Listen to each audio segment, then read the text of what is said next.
This is Whitwell, a tiny little private strip on the beautiful Isle of Wight. It's just 350 metres or a little over 1,000 feet long. There's trees at one end and a no-fly zone and rising ground at the other, making it a one-way in and out field.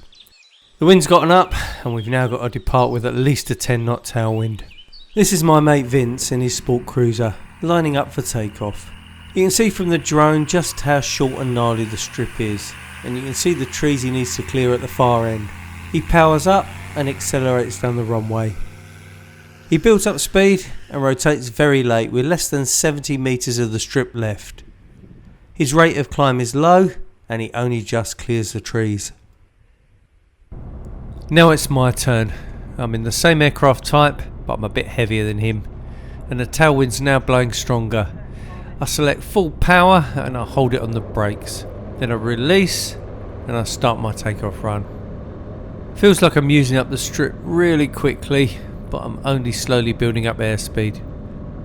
Finally I get to my rotation speed, but it struggles to climb out of ground effect, and my airspeed is only rising slowly, and the trees are coming up fast.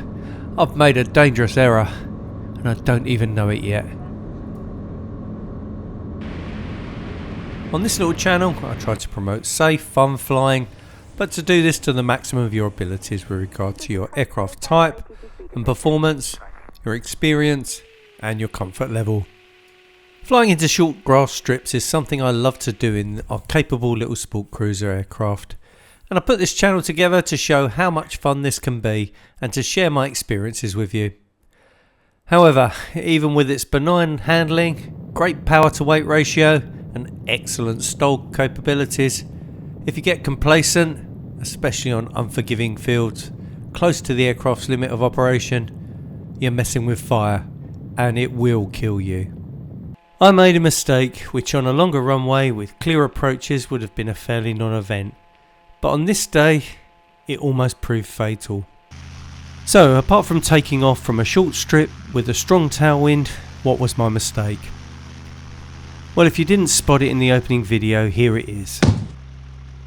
I didn't set the flaps. Yep, a rookie error, but I made it. There were some contributing factors that led me to not setting the one major item on the checklist that could have got me airborne sooner at slower air and ground speed, as well as giving me a better angle of climb to clear the trees. But at the end of the day, I've no one to blame. It was total pilot error.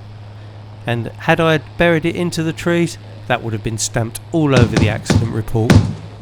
I want to take you through the events leading up to my error in detail and to try and understand how I got myself into this dangerous situation, and to show you that a fairly minor mistake compounded by get out of there-itis can easily lead to an accident and death no matter what aircraft you fly. I've taken a lot away from this incident. Please stick through to the end as I want to share with you the lessons I learned and the strategies and procedures for never letting it happen again. Here's the complete story. We were visiting the Isle of Wight for some summer strip flying as a three-ship with Vince on his own in his sport cruiser and me in Charlie Zulu. We departed from North Weald with Dave in his Eurofox and his mate Paul joining us at Bembridge to do the strips. It was a lovely day with a light northerly wind as I departed North Weald with Vince close behind. Dave and Paul in the yellow Eurofox left Hunsdon around the same time, and we all set course for the 100 nautical mile leg to Bembridge, avoiding London City and Gatwick Airport's controlled airspace on the way. After an uneventful flight, we landed at Bembridge to grab a coffee and late breakfast at the Propeller Inn. But we was left disappointed as it didn't open for another 40 minutes, so we decided to not bother and return to the aircraft for a quick brief. Our next destination was the little private strip at Whitwell, just a short 10-minute flight around the coast from Bembridge. Whitwell has one small grass strip orientated 1735, and although Skydeamer lists it at 400 metres long, it is incorrect, as it actually only has 350 metres of usable runway.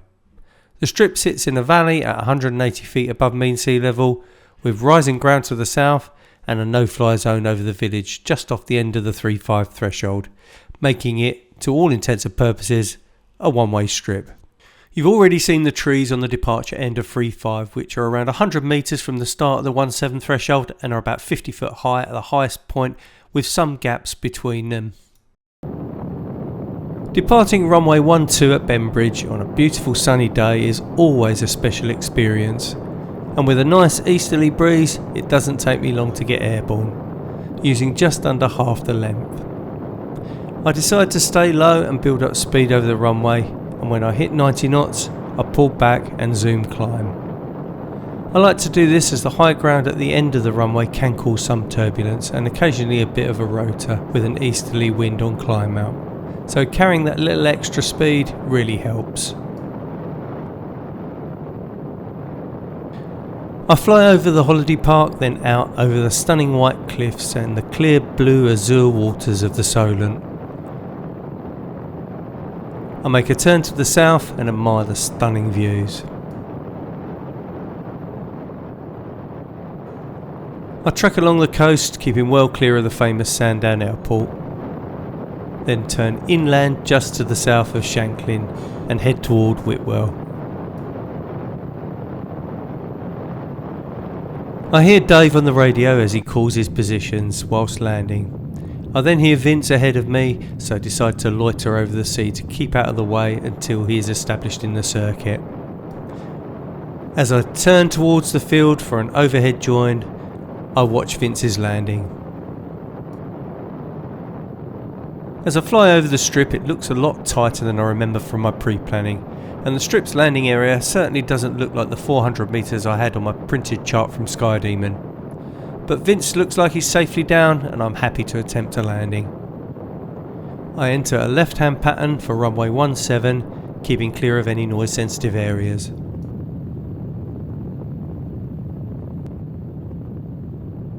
Established on short final, I cross the threshold and with a light easterly crosswind, touch down with little fuss and taxi up to where the other guys were parked.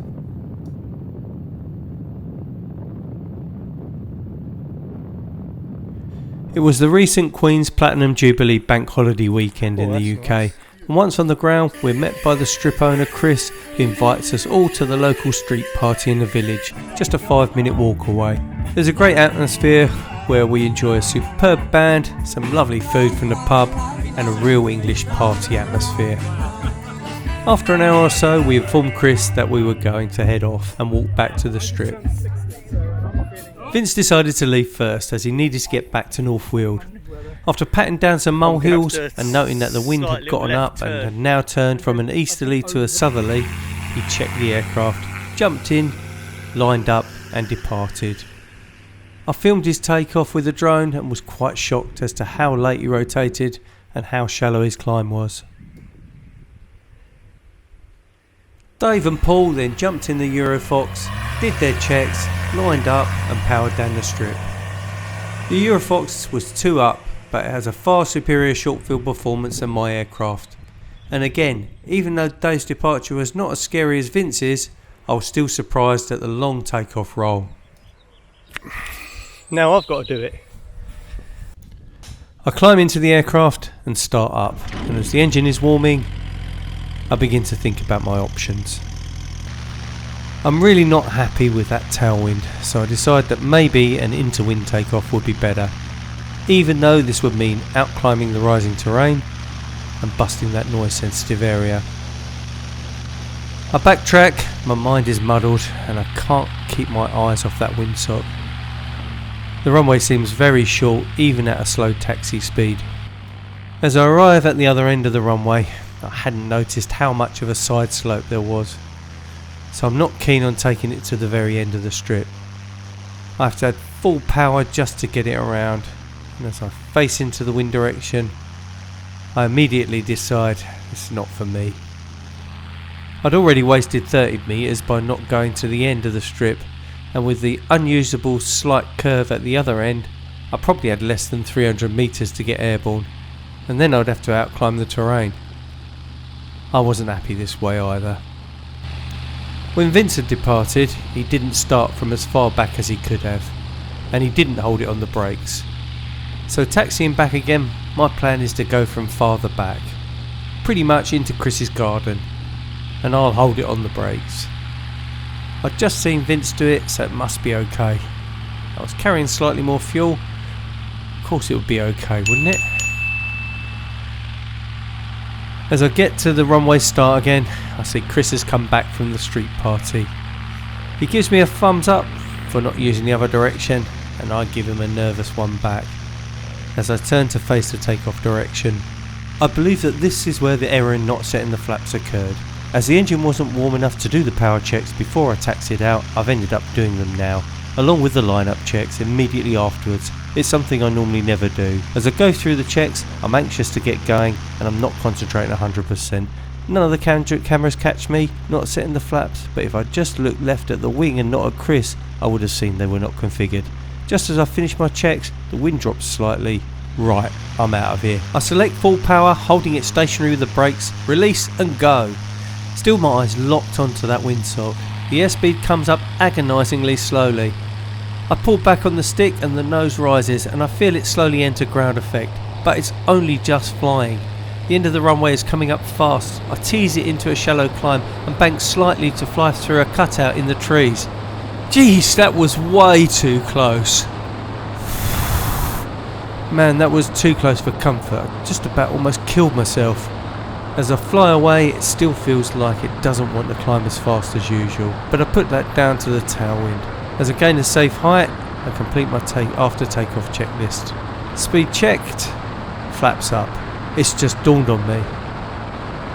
The flaps were always up. There's a lot to take away from this incident, but let's start by having a look at aircraft performance. Was it even safe to operate from this strip in the first place? Our POH gives very basic performance figures, but at sea level, with all up weight, using full throttle and takeoff flap on dry grass, it shows a takeoff ground run distance of 214 metres and a total takeoff distance over a 50-foot obstacle of 457 metres. Measuring my actual takeoff path from my starting point to the start of the trees on Google Maps gives just over 480 metres. I was just a few feet higher than the trees as I passed over them, but had I not started my run further back in Chris's garden and not aimed for the gap in the trees, I definitely would have hit them. Let's start by marking out the strip length, plus I'll add on the 30 metres for starting in Chris's garden. Then I'll mark the 100 metres between the end of the strip and the start of the trees, making the total available length of 480 metres. So from the POH, the takeoff distance to 50 feet with no wind at maximum all up weight and takeoff flap set was 457 metres. I'll mark that point with a green star. That would have been totally safe with a decent margin. My all up weight was at least 15% less than the max, so I'll knock off 15%, which now makes the distance only 404 metres to 50 feet. That's this point here. I now need to add on that tailwind, which I estimate would increase the distance by 10%. That's this point here at 445 metres. Still just about safe enough, and where I would have been if I'd put the flaps at the takeoff setting. So here's the scary one, my takeoff. I calculate by not having the flaps set we'll add another 30 metres to the distance required, and with the tailwind I'm now at a calculated takeoff distance to 50 feet of 475 metres, just 5 metres short of the trees. In my pre-planning I had looked at the strip on SkyDemon, which only shows basic information but lists the strip length at 400 metres and there's no mention of any obstacles. I also checked the strip on Google Maps as part of my planning but didn't measure it. Also, the trees look more like a row of bushes and they didn't appear to be a factor. As I operate out of sub 400 metre strips regularly, I didn't see any issues with this one that would preclude visiting. It was only after this incident that I measured the strip on Google and realised that I'd been using incorrect data. One of the lessons I can take from this is that in future I will always double check any published figures with a second source, especially when they're tight like this one. So what about checklists? Well, I do use them, and looking back at the video I performed all of the checklist items. This is an acknowledged human factors fail point, Often brought about due to stress, distraction, complacency, familiarity or just carelessness, where you go through the checklist, you may even voice the items, but you don't actually carry out the check or complete the requirement. The airlines deal with this through CRM or cockpit resource management, where flight crew will check each other to ensure checklist compliance. As I usually fly alone, I don't normally have another pilot to double check me. I've looked back at a few random cockpit videos of mine and I haven't seen any missed checks like this before, but I'm sure it has happened. I know I sometimes leave the BRS pin in when it should be out for takeoff, possibly because I don't want to accidentally pull it by mistake on the ground. In future, I will actively do my line-up or vital checks twice if the strip is less than 500 metres long or there are obstacles to clear. So, in conclusion, I think I've established that although the margins were quite tight, the strip was within the aircraft's performance and within my experience to operate to and from in light winds and good visibility, even though the strip length was not the 400 metres I had planned for. When we landed, the wind was from the east, but being close to the coast by the time we had returned from lunch, an onshore breeze had developed, which now made for a strong tailwind on departure, eroding the small margins that we had. You may have heard of the Swiss cheese model of accident analysis, where each action is treated as a slice of Swiss cheese. If that action was completed correctly, there'd be no holes in the slice.